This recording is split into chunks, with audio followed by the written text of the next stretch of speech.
Yeah, I think first of all, we've as soon as you start winning, that's going to be a different result. I think then we will get people to the stands again, and unfortunately, that is the nature of the beast. So I think if we can go into this, into the break with another win under the belt, and then start December again, fresh with the South African teams, I think that's going to get momentum for us to get crowds back again. But like I say, it's tough. You have to be at the top of your game every single game to win. So for us, it's just first of all, these guys are working hard on the field, and for us is to give them the result, not the people outside, because eventually these guys are putting the hours in, they're putting the sweat and tears into the thing. So it's for us as coaches and management now to see them after the game, knowing that they've won a game and that they reap the rewards for what happened during the week.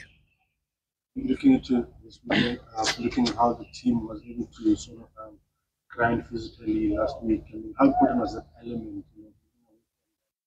Expensive lines and way of play, but grinding it out, having that element, with thinking,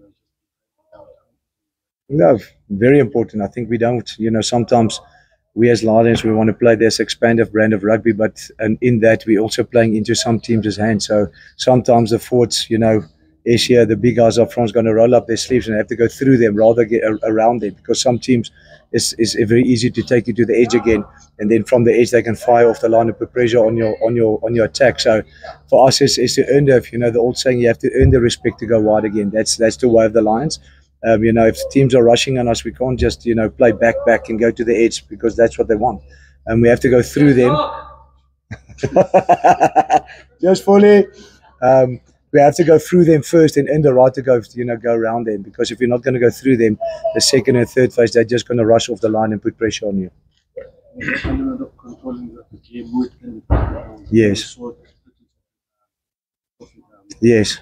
Yeah, it's very important, especially for us. Want to play in the right areas of the field. We want to put teams under pressure with our attack, and if we're not going forward, and then we want to put them under pressure with our kicking game. Not just kicking the ball away, it's kicking the ball, either putting it in the end, contesting it, making a 50-50, or kicking it into spaces, into grass for them to turn around and then to put them under pressure. So that's the different aspects of the game that we need to get better at, and we have been getting better with that in the last few games. Jacques, has there been a visible positive shift in mindset this week, after that Scarlets win? I'm sure that every week, the guys must come in and try and restart again. But coming into a week after 3 losses, I'm sure it's not the same as coming in off a positive way. Yeah, exactly. No, it's tough coming in, after 3 losses on tour, even after just 1 loss on tour, coming in, we still got, as management, we still have to have that positive mindset and to shift these guys every Monday up until the Thursdays to get them right for Saturday's game. But I mean, it's a totally different feeling coming in on a Monday after a Saturday's win and seeing that you've got the result that you have been working hard for. And like you say, it's tough. I mean, I think we've all got kids. It's tough to see these guys putting in hours in Monday to Saturday and not get the results, So if we can, it's a lucky feeling after the game. Getting into the change room, knowing that these guys have got the W behind their backs, it's an awesome feeling. So, yeah. Coach, I mean, maybe it's unfair of me to say, but it seems that when a team is on defense, that really shows where the team is meant to be. Yes. And in that regard, guys have leaked a lot of tries and have conceded a lot of points. Yes. How do you go about fixing that unity and that confidence? Yeah, I think I think we've changed a little bit of our defense in the last week is to get more off the line. I think we've been soft the last 3 games is in giving the guys the outside shoulder, and we've been giving away momentum. If you stop momentum, you can't get guys around the corner, and you can't fly off the line. So for us is to firstly stop first phase momentum, and then get our guys around the corner, and then get off the line to put the skill set under pressure. And I think that was lacking the first 3 games. We've changed that last week, and it's for our players to say, listen, boys, we have to get off the line. We have to be in their faces, and we have to put the skill set under pressure. And then we're going to get even more back than we have been getting back. So for us, it's just to trust the guy on the inside and outside and get off the line and make your tackle. Yes, Jay, the scrum teams in the URC that they're really trying to depower the scrum. And you guys were quite dominant in some points last week against Scarlet, but you just didn't get the reward, Firstly, how frustrating is that? And secondly, how do you then adapt your game plan? It's obviously one of your strengths, the set piece. Yeah, firstly, I would like to start with each weekend you get a new picture of the ref as well, and the faster you can adapt to that picture that ref gives you as well, the sooner you can make plans and adapt to that. So yes, definitely, it's a challenge.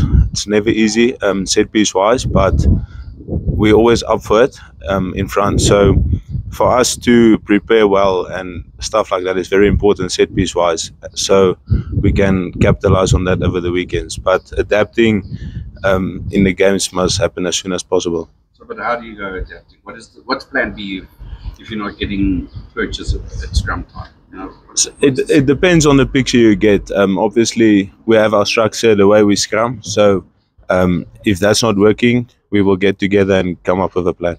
Have you learned anything new since the season scrumming down with some really tough internationals against some really tough internationals? And I won't mention any ball grabbing. Yes, I would definitely say I'm definitely learning every game still. So yeah, massive privilege for me to still be in a position to learn every game. I'm sorry, guys. I got you a bit late. Sorry. I just wanted to either you, coach, or either USJ. Just mentally, everyone spoke a bit in the week about guys being much more confident now, and using that confidence to build. Has there been a visible change during the week, during training, after getting the win behind you guys? Has there been a visible change in the mood and just a bit more confidence going into this game?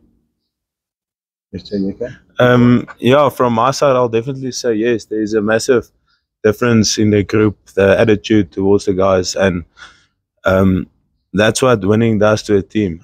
So the only way to change the attitude and to fix things is by winning. That's the answer for everything. So definitely, if you win, the heads will be up and there will be chat. So yes, definitely a better attitude in the group. Jacques, at the start of the season, Jacques obviously made your main goals for the season, and finishing in the top 8 is obviously the one that every season is on the minds. After 3 losses, that obviously becomes such a hard thing to do now. So have you guys maybe sort of removed that from the thinking and sort of made it a more immediate focus goals now? And does that maybe take some pressure off? Yeah, I think for us, I think the plan still stays the same. I think if you have a look now, we're only 4 games into the season. Touring, I think last year we also only won 1 or 2 games on tour, which was also tough. I think our main focus this season is to win all our games at home. I think if you end 1 or 2 games, the derby games that you have to win by them. So for us, it's our goal still stays the same. I think for us as a union, we still want to be a top 8. I mean, I think we still see ourselves in the top 8. And it's not going to happen overnight. So it is hard work. I think it's our 4th, 5th season now in the URC. So for us, realistically, to not put any extra pressure on ourselves, we have to make top 8. I think that's very important for us as a union. We have to make top 8. And Ulster, obviously, with their great start, unbeaten and having beaten the Sharks in Durban, they're going to come here with so much confidence, flying high, and they're going to want to keep that intact. So, where are you guys sort of focusing to try and upset them there and try and, end their run? Yeah, I think for us, it's still the same as with the Scarlets. We want to have a fast start. I think last weekend we and the Scarlets only travelled. I think we travelled got here on a Monday, so there was going to be a little bit fatigue in the players. So for us, it's the second week. I think we all fresh. I think also us only coming here tomorrow. I think so. We want to play them off their feet. I think, like I said, that's our main goal. Looking at our games, we want to pick up tempo. We want to play fast. When there's I think last year, if you guys can remember, every stoppage there was 4 or 5 guys of them laying around. So we also have chatted to the ref about it. We want to speed up play. If our line out, our scrums, and that's what they did. And scrums are a little bit different, but in line outs, we want to pick up the pace. And every time that we wanted to do that last year, there was 3 or 4 guys laying down.